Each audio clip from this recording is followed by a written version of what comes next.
ఎన్నడూ లేని విధంగా ఈ సంవత్సరం భారీ వర్షం, వరద బీభత్సం.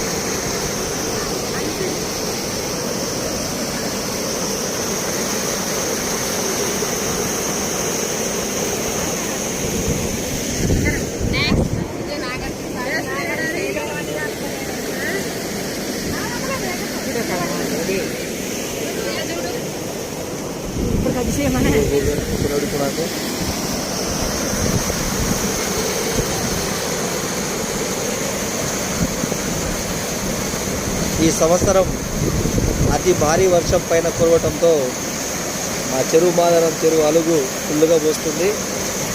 గత ఎన్నడూ ఇంత బీభత్సంగా వరద రాలే. ఈ సంవత్సరం ఇంత పెద్ద వర్షం పడటంతో ఈ వరద వస్తుంది. పర్యాటకులు ఆల్రెడీ స్టార్ట్ అయ్యారు.